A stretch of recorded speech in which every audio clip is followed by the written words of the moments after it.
Welcome to the television edition of Radio Friends, where we feature guests from all over central Missouri. Today, we'll talk about preparing for a visit to the dentist and the food bank. All that and a lot more. So let's get started right now. We have Dr. Philip Batson and Dr. Elizabeth Abe. Good to have both of you here. And aloha, Hello. Elizabeth. Thank you. From Columbia Healthy Smiles. I would imagine many people put off going to the dentist last year. Some people may have put it off for years going. And we thought we'd talk about that today. But how do you prepare mentally to say, okay, I've put it off long enough. I got to go back to the dentist. It's like if you haven't been to the doctor for a long time, you got to prepare yourself mentally to go back to the doctor. What do people need to do to prepare to come back to the dentist? I think, like you said, the first thing is just kind of mentally prepare to go back. You know, it is kind of that mental preparation and to be open to kind of reestablishing that care and reestablishing that routine for yourself. And that relationship with your dentist. Exactly, yeah. Whether it's the one you went to before and you're reestablishing after a year or 2 years away, or if you haven't been in 5-10 years and you're just looking for somebody new, just to be ready to look to establish that relationship. I want you to relate to people who have not been to the dentist for a while. There are many misconceptions if you haven't been there for a while.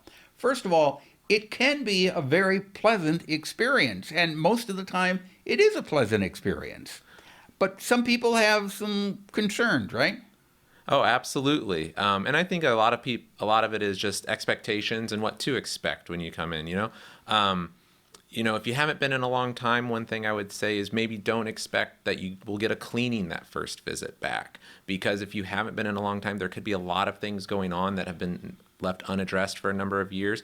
There's a lot more information and diagnostics that the team is going to have to gather, the dentist, the hygienist, even the admin staff are going to have to gather. And so there will be a lot to do, a lot of information to gather. And a lot of times that first appointment back, especially if there's been a lot of time off, is information gathering so that the dentist can work to give you a treatment plan tailored to you, customized for you, and as detailed and thorough as possible. And so that cleaning may have to wait for another appointment sometimes. Okay. What do you say about that, Elizabeth? Yeah, I kind of relate it to going to the gym and working out, for the first time in a long time. Sometimes you don't want to do it, but it's good for you, and you're not going to instantly have a healthy mouth that wasn't before on one visit. Sometimes it takes some time, but we're always there to get you to that point. But you've taken that first step. That's what's important, to take that first step. And you find that once you do it, it's not as bad as maybe we've conjured up in our mind that it's going to be. Yeah, I agree. And dental offices and dentists and their teams, they're really there. They want to help people. They want to help people have a healthy mouth, and good oral hygiene, good oral health care leads to other health systems and promotes additional just overall bodily health. So it's just something if you want to take care of your body, taking care of your oral health care is an important part of that too. Right, because you can have an infection in your mouth that then ends up spreading to other parts of your body and makes you really sick. Absolutely. Let's talk about pain, because the one thing that a lot of people that I've heard who have not gone to the dentist for a while, and I know I went years and years and years ago. It had been a while before I had gone to the dentist. I've been going regularly to the dentist for 40 years now or so, but I had gone a long period. And the main thing that kept me from going was I was afraid of pain. The pain is almost non-existent. Would you say that's a fair statement? That is definitely a goal that we have. I think dentistry has come a long way, and I'm sure lots of people out there have stories from, when they were little and that they hold on to and remember. But I think that we can provide ways in that it's it's a better experience than it Exactly. was before. Your visit to the dentist, their main concern is keeping it totally pain-free, no discomfort. I know what you guys do. I'm just sensitive about everything in my mouth. Even that when you clean my teeth, I ask, well, could you kind of like deaden the gums up just a little bit? I don't even like the feel of the teeth being cleaned. So they're so good about it. They will put a little bit of that what is it? Deadening. Just a little topical anesthetic. Yeah, a little bit of. So if you got any concerns about anything, it's important for you to speak up and say, hey, I'm nervous about this. Can you take care of it for me? And they'll bend over backwards to take care of it for you. And we like to know if people have anxiety or nervousness, when they come in. It helps when the patients are open about that, because then we can just have that conversation with them and try to alleviate any sort of those fears, of those misconceptions. And like you said, it's really establishing that relationship, talking through things with them, letting them know what's going on, explaining everything, and just understanding where they're coming from, because we don't, it helps us. The more history we know, whether it's their medical history, but also their personal history with dental experiences, just really helps us in the care. Right, exactly. I remember, I think I told this story before, but when I was a little boy, it must have been 8 or 9 years old, and I had to have a tooth filled. Back then, they didn't deaden your mouth before they started filling it teeth, and I can remember very well that drill and no more. It's not like that anymore. There's no pain, so don't worry about it. Okay, and you're hearing that from one of the biggest babies in the world. There is no pain. So if you want more information, how do they get in touch with you? They can go to our website, www.columbiahealthysmiles.com, or call us at 573-875-7071. What is MOST? So MOST stands for Missouri Science and Technology. So our goal is to connect science and policy at the state and local levels in Missouri. Okay. How did this come about? This is a fairly new organization, right? We were technically founded back in 2016. There were 3 PhD students, me, and then Mike Hendricks, Hallie Thompson. We were at the University of Missouri working on our PhDs, wanting to pursue careers in policy, and we were frustrated by the fact that there weren't a lot of opportunities to do that in the state of Missouri. And so we started to explore what it would look like to create jobs for scientists who wanted to work in policy in the state, but also to fill this gap of trying to get more scientific information in the hands of policymakers in Jefferson City, but then around the state and in the municipalities and in the counties as well. So how successful do you feel that you have been in getting scientific information into the minds of politicians? So let me walk back just a little bit. So so we have 2 programs. So again, we're bridging this gap between science and policy. We do that directly with policymakers, and then we also work with scientists to help them fill that need. So this year, our program that's more policymaker facing, we have a policy fellows program. We place postdoctoral fellows in Jefferson City. So we have a team of a bunch of people with PhDs, very great technical knowledge, and they answer questions for lawmakers. So this was our first year in Jefferson City. We got 80 requests for information from lawmakers on both sides of the aisle. And several of the issues that we covered are now being signed by the governor. So we gave information on prescription drug monitoring plan, the empowerment scholarship accounts that passed. We talked about prescribed fires and feral hogs and farm inspections. And so I would say, for our first year to measure success, we were really pleased with the amount of questions that we got. And I think it will only grow from there. Do you feel that the lawmakers are actually taking advice from scientists?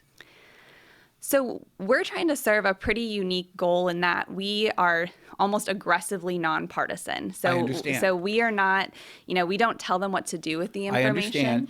But we have had a problem in our country with science sometimes taking a back seat to reality. Do you feel that your organization is helping to bridge that gap? So I think that we can definitely say that we've been able to get more information into the conversations. And so we just did a survey with everybody who had requests from us. And what we're finding is they're not necessarily changing how they vote on an issue, but they are having conversations about the science, in one-on-one meetings. They are using the information as they prepare testimony for, hearings and things like that. And so we're not measuring if they're, voting with the science or against the science. They have a lot of competing priorities, and we respect that. They're the decision makers, not us. But we do know from their feedback that they are using the information as they're considering bills. What do you feel is one of the most important contributions that you've made since 2016? I think our fellows program and being able to just be present at the Capitol and be able to answer questions has been a huge resource for lawmakers. Again, it's hard to measure impact, and it's hard to say because this was in 2016, we had, 3 PhD students who were doing this on the side. I started as the director full-time in 2019, and then we brought on 6 more employees last year in 2020 in the middle of a pandemic. Yeah, well, I really admire what you're doing. I admire what you're doing, and I respect what you're doing. As far as the scientists, what kind of feedback have you had from the scientists who you're working with? Yeah, so I would say sometimes it's harder to convince scientists that lawmakers want the information than it is to convince lawmakers that I can understand that. They might want the information. So a couple of big things we hear from scientists. So a lot of them want to know how to engage with the policymaking process in general and just don't know how. We haven't learned about government. If we're scientists, we haven't learned about government since like 8th grade or high school. And so we go through a lot of basic things like how a bill becomes a law and where are the opportunities for a scientist to engage. But then we also help scientists build relationships, which most of the time we think, we just come in when they're about ready to vote on a bill, but it starts way before that if we actually want to get that scientific information into the process. So are the scientists actually conversing and trying to build a relationship with the lawmakers? I'll give a couple examples. So we work with a climate scientist in Kansas City. We got him connected with Climate Action Kansas City, which is a group of lawmakers who are working on a Kansas City regional climate action plan. So now he's actively involved in helping those lawmakers understand climate science. We also have had scientists serve here on the Columbia Climate Adaptation and Action Commission. I know I'm not saying that correctly. That's okay. And we've helped. So I would say yes, we've helped scientists around the state be able to figure out how to engage with that process. They are, having one-on-one meetings with their elected officials. They are going to their elected officials and talking about various topics. Now, what if someone listening right now would be interested in joining your organization, becoming a part of it? What do they need to do? So first of all, if they are a scientist, a researcher, a science enthusiast, they can join our local science engagement network. So that's our network of scientists across the state. So we send out regular action alerts. So they can go to our website, mostpolicyinitiative.org, and there's information there on how to get on our newsletter and sign up for the network. Okay, it's Most Policy Initiative, all is one word, .org, and you can sign up there. And you also have more information, just people who want more information about the organization. So in general, one of the big asks that we would have of your listeners is to just spread the word about our organization. And so one of our goals is to try to get out and talk with voters and constituents as much as possible. So tell other people about us and tell us if we can. Okay. So would you go to a group or organization and talk to? So if they want to contact you, if some group or organization wants you to come out and talk, you'll do that. Just go to mostpolicyinitiative.org and request it. You were with us a couple of months ago. We were talking about the needs of the food bank, and nothing has really changed, has it? I mean, the need is still there, and thank God people are still sending cash in to help out with that need. Absolutely. And, the need is always going to be there. And thankfully, I think that as things do improve across the world, especially with the pandemic, things are lightening on people a little bit. So things are better for people in general. But of course, we still have people on a regular basis who need help with food. Okay, so I'm hearing a positive. I'm hearing some positive news. Absolutely. From you. When you say things are lightening up a little bit, can actually tell a difference as far as the number of folks that are seeking assistance? Yes. So, we're coming down, we're seeing some of the spikes in need that we did see throughout the last year start to fade away a little bit. So that way there's not so many people all at once coming to get help from the food bank. But let's keep in mind, there still are a great number of people who need assistance. So if you have been one of the folks who have been so gracious in donating money to the food bank, now is not the time to stop, because there's still a lot of help that's needed. You had an interesting story you wanted to share with us. Absolutely. So one of the things that people forget about the food bank is that we cover so wide an area. We actually serve 32 counties. And we recently visited with a partner agency, one of these food pantries that we provide food to, that they help their community. We went to Cahokia, Missouri, to visit a food pantry up there called Helping Hands. And while we were there, we got to talk to someone named Nancy, who originally started coming to that pantry back in 2008. She had had a stable career for a long time, but her husband was diagnosed with cancer. And we've seen it so many times at the food bank, a sudden medical expense or something comes up and you need some help with food. And so she started visiting this pantry to get help. One day, someone was asking for people to volunteer at that pantry, and she decided to help out while she was receiving assistance with food. And 13 years later, she's now the president of the board of that pantry. Mm-hmm. So, it's a really clear sign of, the people that come to get help with food. They're so often doing so out of a situation that they can't control, and they want to give back to their community, or they're looking for chances to work. And you mentioned that story, and you think you've got everything all planned out perfectly, and a loophole comes your way. Exactly. What, as far as needs right now with the food bank?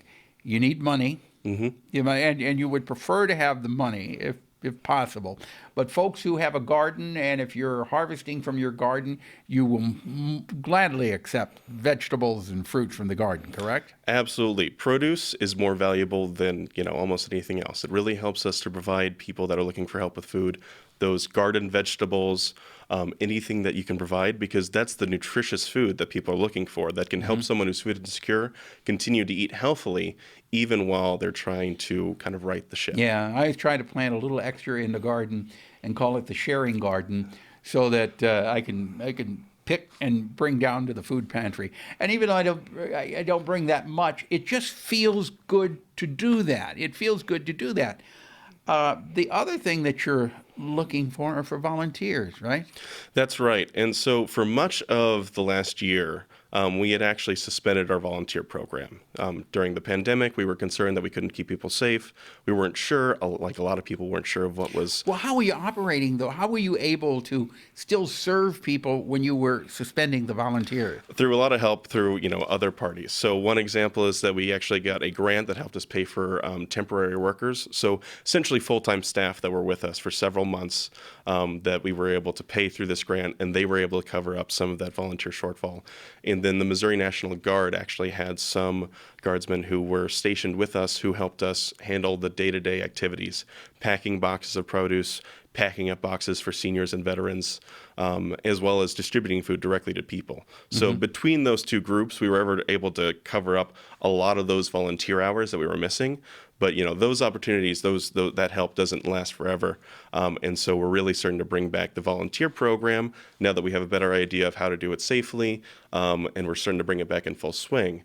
The challenging part, though, is that this is summertime, and summer is usually when typically we see our biggest decrease in volunteers. Okay. So all right. So if you would like to help out with the food bank, if you would like to volunteer, what do they need to do? Just go to the website, sharefoodbringhope.org, and there you can click on the volunteer button to learn more. And what type of volunteers are you looking for? So we're looking for people to help at the food bank, to pack up boxes of food or sort donations, so that way we can distribute it out to our network of partner agencies. We're also looking for people to help at Central Pantry to help provide food to people directly. Are you looking for people here in Columbia and in outlying areas too? Columbia is the biggest focus for now, although we do have some volunteer opportunities out throughout the rest of our service area. If someone is interested, the best place to go is the website to see what those opportunities are. I also want you, when we talk about donating money, and we've done this each time, the difference between somebody going to the grocery store and buying a bag full of groceries and bringing it to you versus giving you that same amount of money that they spent at the grocery store to bring those groceries. How much more can you provide if they give you money instead of the groceries? Yeah, so for every $25 someone would donate, that would help us provide at least 100 meals. And that's because we can work with Feeding America, our national partner. We can work with all our, other corporate partners to buy food as cheaply as possible. So are you saying that $1 would be equivalent to maybe $5 in groceries? So we try to talk in meals because that's how we best serve people. Okay. So $1 can help provide around 4 meals. I learn something new every time you appear. Today you wanted to talk about something a little bit different, and that's a small farm in Latin America.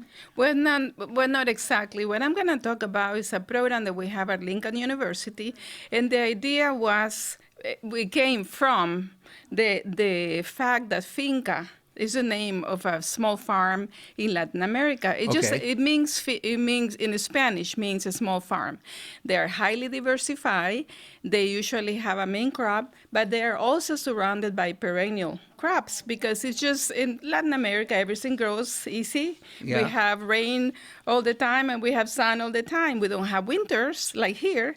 But so with that idea, it occurred to me to create something similar in Missouri. So the project, we call it, Finca in Spanish means small farm, but in Missouri is the acronym for a program that is called Families Integrating Nature, Conservation, and Agriculture, Finca. Finca, okay. And it means small farm. Yes. Okay. And but the point of this finca is that they can be established with perennial crops, mostly natives. Doesn't mean that we are excluding vegetables that people like to grow. They have a place in them. But the point is to make it so highly diverse that it's good for people and it's good for wildlife. Okay. You have a teaching greenhouse, don't you? This finca, we have a finca on campus, and this is surrounded in the area surrounding the teaching greenhouse on campus. We are on 1204 Chestnut Street. Mm-hmm. This is in Jefferson City. It's in the campus of Lincoln University. It's really a hidden treasure.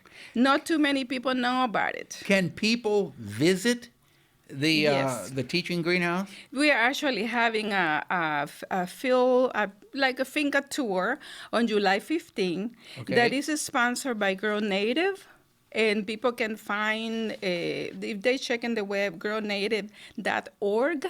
They click on Finca Finca. They will find a way to register.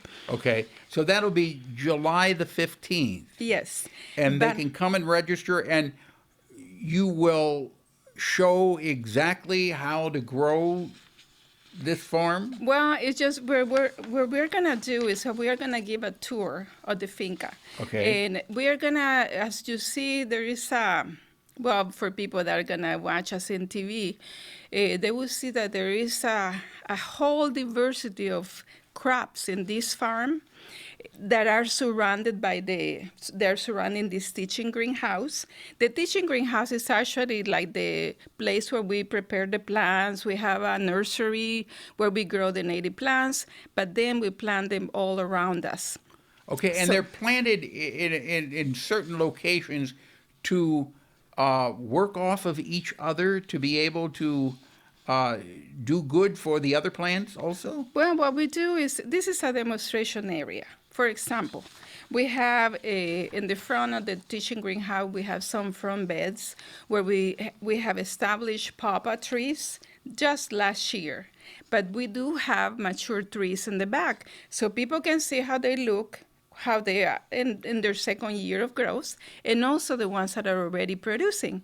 So we have not only these pawpaw trees, but we have fruits like persimmon, like wild plum. Now, We persimmon trees are native to Missouri? All these are native. Persimmon, yeah, there is one Japanese persimmon that people confuse it with our native, but it's not as good as ours. Okay, I love our persimmon trees, and they grow wild on my land. Yes, and that's the thing. At Lincoln, when I first got there, I didn't realize how many persimmon trees were in the back of our building where my office is, Allen Hall. There are tons of persimmons, and we even have one tree that was established maybe by a groundhog, and now is producing beautifully. Yeah. So animals can produce, can transfer the seed. All right. Well, I mean, the squirrels plant the oak trees. Yeah. But now, as far as the persimmon trees, are they only native to Missouri or the entire Midwest? They have a wide range of distribution. They go far north.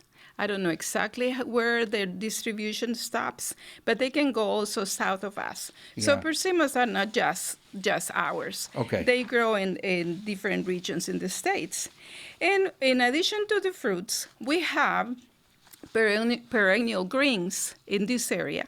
And these are good not only for us, we can harvest the greens sometimes during the year, and the flowers later in the fall provide a food for pollinators. Okay, as far as the greens that we can eat, poke is one of those greens, right? And that is a native plant, definitely. Now, poke is. I remember growing up eating poke. We would pick the poke leaves, the big leaves, and then my mother would cook it like spinach.